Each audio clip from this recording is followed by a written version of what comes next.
পৃষ্ঠা 209। এখানে আরো একটা বিষয় এসে পড়ে, সেটা হচ্ছে শুধুমাত্র সাম্বৎসরিক ক্যালেন্ডার বা বর্ষপঞ্জি রচনাই নয়, ভারতীয় জ্যোতির্বিদ্যায় দীর্ঘ সময়কাল ব্যাপী একটা সময় ধারণাও দেওয়া হয়ে থাকে। তাতেই বর্ষ আরম্ভ বিষয়ে বিভিন্ন সময়ে বিভিন্ন কাল পর্বকে চিহ্নিত করা হয়েছে। যেমন মহাভারতের যুগে মার্গশীর্ষকে যে বর্ষের প্রথম মাস বলে গণ্য করা হতো, তার একটা ইঙ্গিত রয়ে গিয়েছে ভাগবত গীতার বিভূতি যোগ শীর্ষক 10ম অধ্যায়ে। আবার মলমাস তত্ত্বেও ব্রহ্মপুরাণের 12 শতক পরবর্তীকালের কথা উল্লেখ করে বলা হয়েছে যে প্রজাপিতা ব্রহ্মা চৈত্র মাসের শুক্লপক্ষের প্রথম দিনে সূর্যোদয়ের পর সমগ্র জগৎ সৃষ্টি করেছিলেন এবং তারপর থেকেই কালের গণনা, গ্রহ, রাশি, ঋতু, মাস, বৎসর ইত্যাদি প্রবর্তিত হয়ে থাকে। সেই সূত্রে মাস, ঋতু এবং বৎসরের চান্দ্রত্ব বৈশিষ্ট্যই প্রাধান্য পায়। প্রথম মাস হিসাবে চৈত্রর ক্ষেত্রে সেই মতো দেখলে এটি চতুর্দশ নক্ষত্র চিত্রা নক্ষত্র সংশ্লিষ্ট, যা আসলে রাশিচক্রের মধ্যেকার ষষ্ঠ রাশি কন্যা রাশির অংশ। মাস হিসাবে অমান্ত চান্দ্রমাস ধরলে উক্ত চান্দ্রমাস চৈত্র হয়ে থাকে, কিন্তু রবির অবস্থান 6টি রাশি পূর্বস্থানে থাকার কথা, অর্থাৎ চৈত্র মাসের শুক্ল প্রতিপদ তিথি থেকেই রবির অবস্থান মেষ রাশিতে হবে বা মেষ রাশিতে সূর্যের উদয় অনুষ্ঠিত হওয়া শুরু হবে। এই পর্যায়ক্রমে বৈশাখের শুক্ল প্রতিপদ থেকে বৃষ, জ্যৈষ্ঠ শুক্ল প্রতিপদ থেকেই মিথুন ইত্যাদি রাশিতে রবির উদয় ও অবস্থান হয়ে থাকবে। উদয় যে যে রাশিতে হয়ে থাকে, অস্ত তা হতে সপ্তম রাশিতে হয়ে থাকে। আর চন্দ্রের পূর্ণিমা যথাক্রমিকভাবে বিশাখা, জ্যৈষ্ঠা, পূর্বাষাঢ়া ইত্যাদি ইত্যাদি নক্ষত্রে বা তৎসংলগ্ন রাশিতে স্থিত অন্য নক্ষত্রে হতে থাকবে।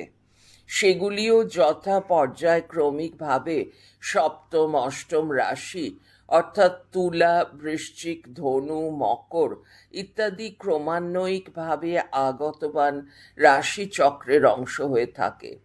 এই প্রসঙ্গে বলে রাখা ভালো যে অন্য যে কোনো ভারতীয় বিদ্যাচর্চার শাখার মতোই জ্যোতির্বিদ্যার আকর গ্রন্থাবলী রচিত হয়েছিল পদ্য বা ভার্সে। সেই সূত্রবদ্ধ শ্লোকাবলী মনে রাখলেই রাশিচক্র এবং নক্ষত্রাদির নামও সহজ ক্রম পর্যায়ক্রমিকভাবে তাদের সংখ্যা ও অন্য সমস্ত নিয়ম মনে রাখা খুব সহজ হয়ে যায়। যেমন 12 রাশির ক্ষেত্রে পৃষ্ঠা 210। উদ্ধৃতি শুরু। মেষ, বৃষ, অথ মিথুনং কর্কট সিংহ এবচ কন্যা তুলা বৃশ্চিকশ্চ ধনুর্মকর এবচ কুস্তমীনশ্চ বিজ্ঞা রাশয়োর্ধ্বাদশৈবতে। উদ্ধৃতি শেষ। জ্যোতির্বিজ্ঞান কল্পলতিকা 1995 পৃষ্ঠা 56। ঠিক একইভাবে 27টি নক্ষত্রের নামের ক্ষেত্রে উদ্ধৃতি শুরু। অশ্বিনী, ভরণী চৈব কৃত্তিকা, রোহিণী তথা মৃগ শীর্ষংস্তথৈবার্দ্রা তথা প্रोक्ता পুনর্বসুঃ পুষ্যা শ্লেষা মঘা পূর্ব ফাল্গুনী চোত্তর ফাল্গুনী হস্তা চিত্রা স্বতরশ্চ বিশাখা চানুরাধিকা জ্যেষ্ঠা মূলা তথা প্रोक्ता পূর্বাষাঢ়া তথোত্তরা শ্রবণা চ ধনিষ্ঠা চ তথা শতভিষাপরা পূর্বভাদ্রোত্তর ভাদ্রৌ রেবতী চ ভসঙ্গকঃ। উদ্ধৃতি শেষ। জ্যোতির্বিজ্ঞান কল্পলতিকা 1995 পৃষ্ঠা 34। সোয়া 2টি নক্ষত্র নিয়ে এক একটি রাশিচক্র হয়ে থাকে। অশ্বিনী, ভরণী ও কৃত্তিকার এক পাদ 1/4 ভাগ নিয়ে মেষ রাশি, কৃত্তিকার শেষ 3 ভাগ 3/4, রোহিণীর সম্পূর্ণ, মৃগশিরার 1/2 অংশ নিয়ে বৃষ রাশি, এইভাবে হয়ে থাকে। আরো খেয়াল রাখা জরুরি যে নক্ষত্র বলতে কেবলমাত্র একটি জ্যোতিষ্ককে বোঝানো হয়নি, বরং একের বেশি অনেকগুলি জ্যোতিষ্ককে নিয়ে এক একটি নক্ষত্র, যা আসলে নক্ষত্র মণ্ডল, তাকে বোঝানো হয়েছে। বলাই বাহুল্য যে ইংরেজি অনুবাদ করতে গিয়ে এই সম্পূর্ণ ধারণাটিরই বিপর্যয়পূর্ণ অর্থান্তর ঘটে গিয়েছে। মুখ্য ও গৌণ চান্দ্রমাস এবং শ্রাবণ বিশেষ বিশেষ স্মৃতিশাস্ত্র নির্দেশিত ক্রিয়াকর্মগুলির ক্ষেত্রে দিনক্ষণের উল্লেখ করা প্রয়োজন হয়ে পড়ে। বর্তমানে যেমন যে কোনো সরকারি কর্মের ক্ষেত্রে গ্রেগরিয়ান ক্যালেন্ডার মোতাবেক সাল, যে কোনো তারিখের উল্লেখ আবশ্যিক হয়ে থাকে, যেভাবে যে কোনো দাপ্তরিক নথিপত্রে সাল তারিখের উল্লেখ এক অনিবার্য প্রক্রিয়া রূপে বিবেচিত হয়ে থাকে, ঠিক তেমনইভাবে হিন্দু, বাঙালি তথা এই উপমহাদেশীয় জনসমাজের স্মৃতিশাস্ত্র নির্ধারিত ক্রিয়াকলাপ কালেও তিথি বা তারিখের উল্লেখ করাটাও একটা ক্রিয়ান্তর্গত অনিবার্য নিয়ম রূপে পরিগণিত হয়ে থাকে। পৃষ্ঠা 211। তার কারণ স্মার্ত সংস্কার তথা তিথি কৃত্যগুলি সবই তিথি ভিত্তিক পূর্ব নির্দিষ্ট, কিন্তু চান্দ্র ও সৌরমাসের কালপর্ব এবং তিথিগত কালপর্বের মধ্যে সময়কালগত তারতম্য থাকায় চান্দ্রবর্ষ ও সৌরবর্ষের মধ্যে তিথিগত একটা অসামঞ্জস্য দেখা যায়। কেবলমাত্র চান্দ্রমাসে বৈশাখ ধরলে বৈশাখ মাসে সমস্ত তিথিতেই যে সূর্য মেষ রাশিতে অবস্থান করবেন তার কোনো মানে নেই, কারণ শ্রাবণ অনুযায়ী তা বর্তমানে ঘটে না। অর্থাৎ সূর্য বা রবির মেষ ইত্যাদি রাশিভুক্তি চান্দ্রমাসের তিথির সঙ্গে সামঞ্জস্যপূর্ণ হওয়ার মতো নয়, কারণ দুইয়ের ভোগকাল সমান নয়, যা আগেই আলোচনা করা হয়েছে। তবে স্মার্ত ক্রিয়াকর্মের বেশিরভাগটাই যেহেতু শুক্ল প্রাতিপদিক চান্দ্রমাস অবলম্বনে অনুষ্ঠিতব্য, তাই চান্দ্রমাসের তিথি নাম সংকল্পকালে উল্লেখ করাটাই প্রাথমিক রূপে সমীচীন। সেই সঙ্গে সঙ্গে এটাও উল্লেখ্য যে বিভিন্ন স্মৃতিগ্রন্থে বিভিন্ন কৃত্যকর্মের ক্ষেত্রে নানা পদ্ধতিকে, অর্থাৎ কোনো কোনো ক্ষেত্রে মুখ্য চান্দ্রমাস, আবার কোনো কোনো ক্ষেত্রে গৌণ চান্দ্রমাস বা অমান্ত এবং সংকল্প বাক্য, এবং কোনো কোনো ক্ষেত্রে সৌরমাসের তারিখ উল্লেখের নিদান দেওয়া হয়েছে সংকল্প বাক্য এর ক্ষেত্রে। যে সকল কর্ম কোনো একটি বিশেষ তিথিতে কৃত্যরূপে বিহিত আছে, সেই সমস্ত কৃত্যকর্মের ক্ষেত্রে কৃষ্ণ প্রাতিপদিক পৌর্ণমাস্যান্ত অর্থাৎ গৌণ চান্দ্রমাসের উল্লেখ করণীয় ব্রত ও চান্দ্রায়ণাদিতে অমান্ত। বিবাহাদি সংস্কার কার্যে অর্থাৎ রাশিবিহিত কর্মে সৌর মাসাদির নাম উল্লেখের বিধান রয়েছে। সংকল্প বাক্যে যেমন মাসাদির নাম উল্লেখ আবশ্যক রূপে বিচার্য, তেমনি অদ্য শব্দটির উল্লেখও অত্যাবশ্যক। পুরোহিত দর্পণের দেওয়া সমাধান সূত্র অনেকটা সমাজকে সামনে রেখে সরলীকরণ বলে মনে হয়, কারণ সংকল্প ক্ষেত্রে সেখানে সৌরমাস বলতে সমাজে যাহা মাস রূপে ব্যবহৃত হয় তাহাই সৌরমাস বলে উল্লেখ করা হয়েছে। আর উদ্ধৃতি শুরু, সৌরমাসের মধ্যে যে শুক্লপক্ষে প্রতিপদ তদবধি যে মাস অথবা 30 তিথি তাহাই চান্দ্রমাস, যথা বৈশাখ মাসের 17ই শুক্লা প্রতিপদ, জ্যৈষ্ঠ মাসের 15ই অমাবস্যা। ইত্যাবস্থায় ওই শুক্লা প্রতিপদ হিতে অমাবস্যা পর্যন্ত চান্দ্র বৈশাখ। অতএব তন্মধ্যে কার্য সম্পন্ন করিতে হইলে বৈশাখে মাসে অবশ্য উল্লেখ করিতে হইবে। প্রায় সকল শাস্ত্রসম্মত কার্যেই চান্দ্রমাস উল্লেখ করিতে হয়। পৃষ্ঠা 212। বৈশাখ মাসের 17ই যদি শুক্লা প্রতিপদ হয়, তাহা হইলে তৎপূর্ব কৃষ্ণা প্রতিপদ হইতে পূর্ণিমা পর্যন্ত গৌণ চান্দ্র বৈশাখ। উদ্ধৃতি শেষ। বৃহৎ পুরোহিত দর্পণ 1409, পৃষ্ঠা 132। অক্ষয় লাইব্রেরি, কলকাতা। মলমাস তত্ত্বে রঘুনন্দন বিভিন্ন গ্রন্থের সমর্থন নিয়ে কোনো কোনো মাসের হিসাবে করণীয় তার একটা ধারণা দেওয়ার চেষ্টা করেছেন। যেমন মৈথিলাস্তু বিবাহাদৌ স্মৃতঃ সৌর ইয়াজ্ঞাদৌ স বনঃ মতঃ স্মৃতঃ। শেষে সৌরাদি বিশেষোল্লেখ রহিতে ইত্যাদি। ইত্যাহু গঙ্গা বাক্ষ্যা বল্যথ দক্ষঃ চান্দ্রেণ তিথিকৃত্যন্ত যথা বিহিতম আচরেত। শেষে কর্মণি চন্দ্রঃ স্যাদেশ মাস বিধিঃ। কার্তিকাদি স্নানে তু সৌরচান্দ্রয়োর বিকল্পেনানুষ্ঠানম যথা কৃত্য কৌমুদ্যাং পিতামহঃ। মলমাস তত্ত্বম, রঘুনন্দন স্বদেশ, পৃষ্ঠা 71, কলকাতা, 2014।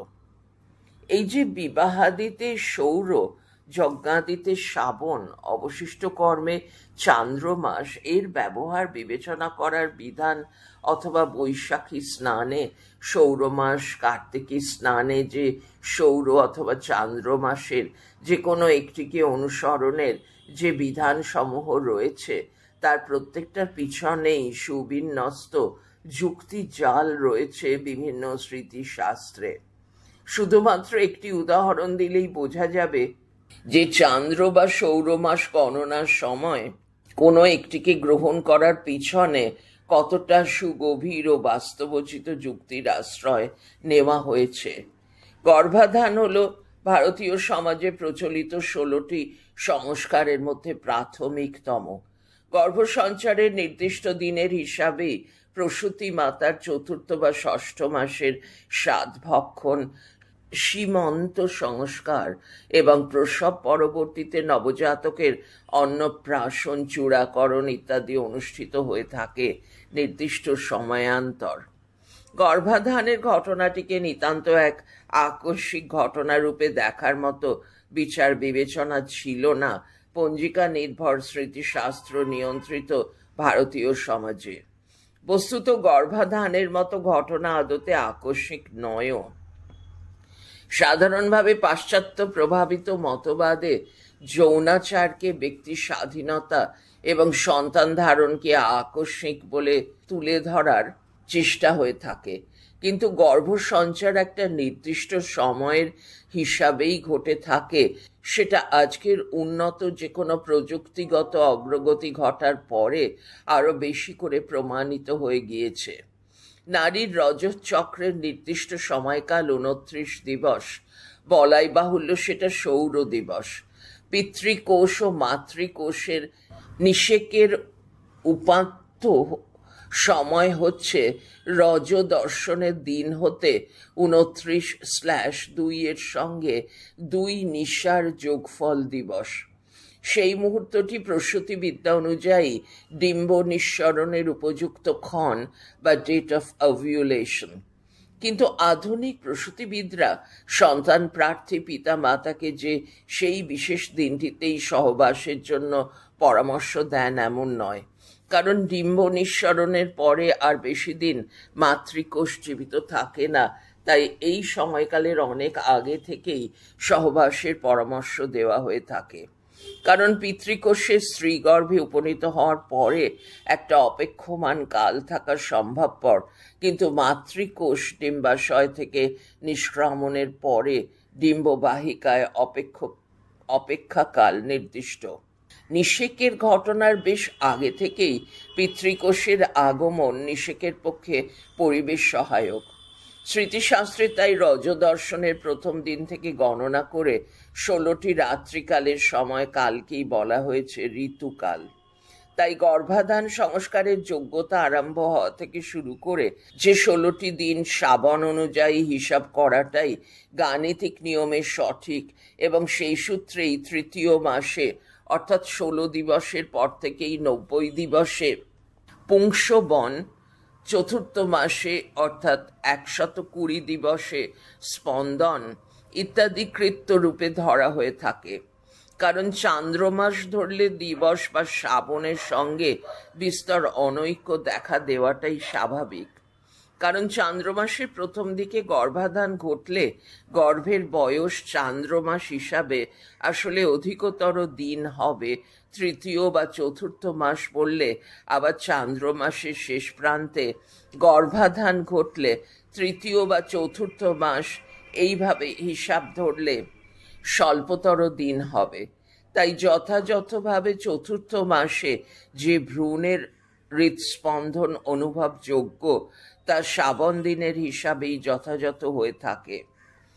অর্থাৎ বর্ষ, ঋতু, মাস, দিবস, তিথি ইত্যাদির যে বিস্তারিত বৈশিষ্ট্য ভারতীয় পঞ্চাঙ্গে রাখা হয়েছে তা যথেষ্ট বাস্তবসম্মত অভিজ্ঞতার ভিত্তিতেই রাখা হয়েছে, এবং গাণিতিকভাবে তার যথার্থতা বজায় রেখেই ক্যালেন্ডার বা বর্ষপঞ্জি নির্মাণ করা হয়ে থাকে।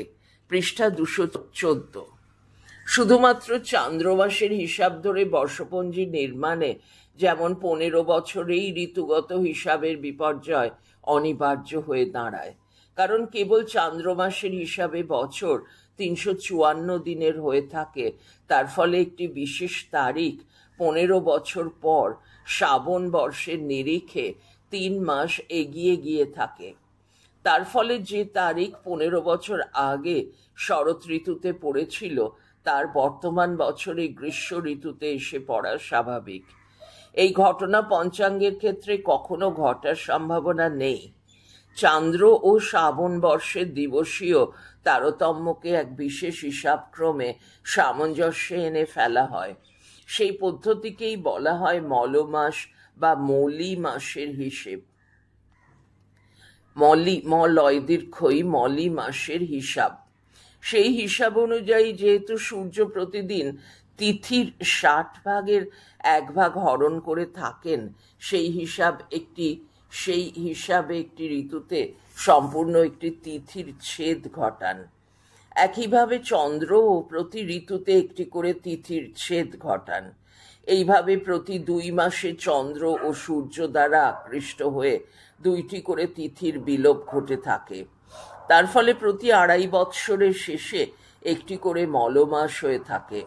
এই মলমাসে সূর্য একই রাশিতে অবস্থান করে 2টি অমাবস্যাকে অতিক্রম করে থাকে। 2.5 বৎসর পর প্রথমে বৈশাখ থেকে আষাঢ় এই 3টি মাসের মধ্যে একটি মলমাস হয়ে থাকে, এবং পরে 5 বছর পরে শ্রাবণ থেকে আশ্বিন এই 3 মাসের মধ্যে একটি মলমাস হয়ে থাকে। এই মলমাসে তিথি কৃত্যাদি বাতিল থাকে, কারণ তা হিসাবের বাইরে পড়ে। কিন্তু চান্দ্রমাস, তিথি মাস, সৌর মাস ও নক্ষত্রের মধ্যে সামঞ্জস্য বিধানে এই ব্যবস্থার বিকল্প নেই। মলমাস ছাড়াও ভারতীয় পঞ্চাঙ্গে আরও একটি সূক্ষ্ম হিসাব নির্ণায়ক উপাদান রয়েছে, যাকে বলা হয়ে থাকে অয়ন চলন। অয়ন চলনের ফলেই সৌরবর্ষ ও চান্দ্রবর্ষের মাঝে পড়ে মলমাসের হিসাব করার পরেও নাক্ষত্রিক অবস্থানের বিচারে একটা দীর্ঘ সময় যাবৎ একটা সূক্ষ্ম প্রতিসরণ লক্ষ্য করা যাচ্ছে। অর্থাৎ দক্ষিণ অয়নান্তকালকে সূর্যে মকর রাশিতে অবস্থানের কারণেই মকর সংক্রান্তি বলা হয়েছিল, এবং উত্তর অয়নান্তকালকে সূর্যের কর্কট রাশিতে অবস্থানের কারণেই কর্কট সংক্রান্তি রূপে চিহ্নিত করা হয়েছিল। সেই বিশেষ অয়নিক কালগত অবস্থান কোনো এককালে ঘটে থাকত, কিন্তু অধুনা আর ঘটে না। তবুও অভ্যাসবশত পুরাতন নামগুলি ব্যবহার করা হতে থাকছে। পৃষ্ঠা 215। ঘটনাটি যে কারণে ঘটছে সেই ঘটনাকেই অয়ন চলন বলা হয়ে থাকে।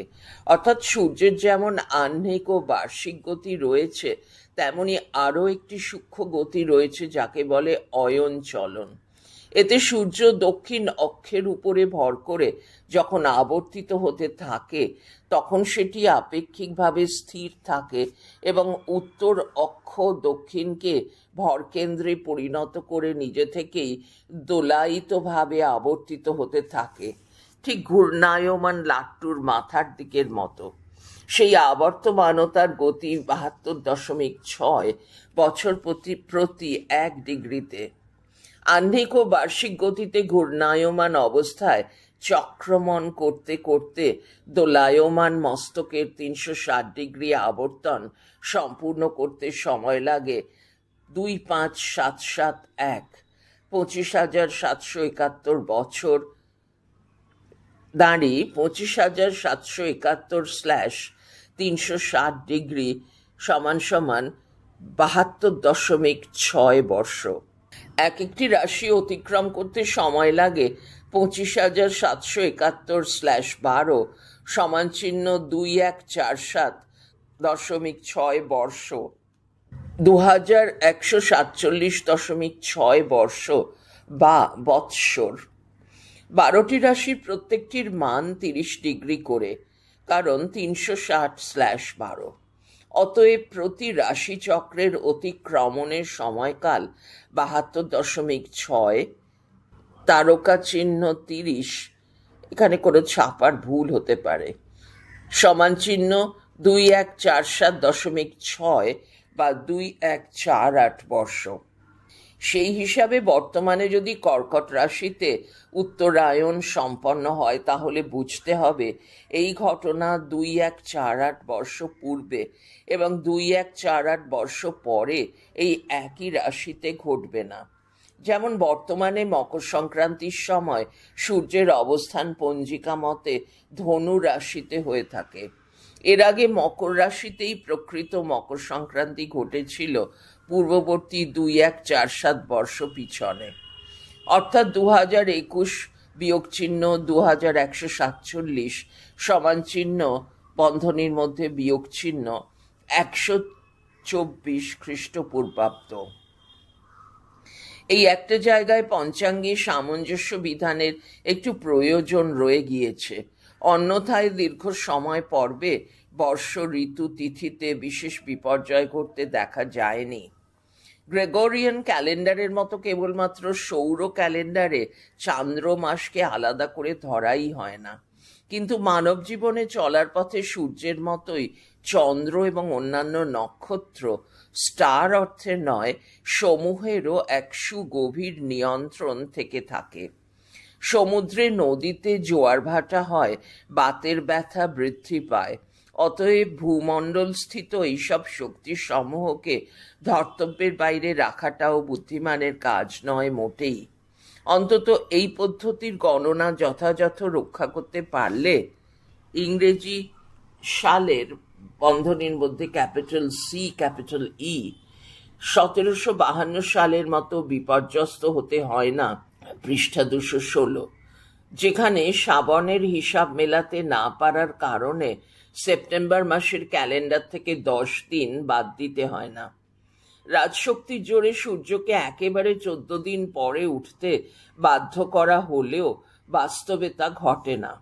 সত্য সূর্যের মতোই স্বপ্রকাশমান, আর যা কিছু সত্য তা সূক্ষ্মভাবে হলেও ক্রিয়াশীল, অনেকটা হোমিওপ্যাথেরই মতো। এই দুই শাস্ত্রই আসলে ব্যক্তির আত্মশক্তির উদযাপনের অপেক্ষা রাখে প্রকৃতির নিয়ম কানুন সমূহকে শিরোধার্য করে নিয়ে। সহায়ক গ্রন্থাবলী: কালিকা পুরাণম মহর্ষি মার্কণ্ডেয় কথিতম, আচার্য পঞ্চানন তর্করত্ন সম্পাদিত নবভারত, কলকাতা ৭,০০,০০৯। জ্যোতিষ কল্পলতিকা ১৪০২, জ্যোতিষ শাস্ত্রী যোগেন্দ্রনাথ রায়, মহেশ, কলিকাতা ৯। জ্যোতিষ রত্নাকর, মুখোপাধ্যায় উপেন্দ্রনাথ, ১৯৯৮, বসুমতী কর্পোরেশন লিমিটেড, কলকাতা ১২। তিথি তত্ত্বম ভট্টাচার্য রঘুনন্দন 1417 স্বদেশ কলকাতা 6। বৃহৎ পুরোহিত দর্পণ ভট্টাচার্য শ্যামাচরণ সম্পাদিত 1409 অক্ষয় লাইব্রেরি কলকাতা।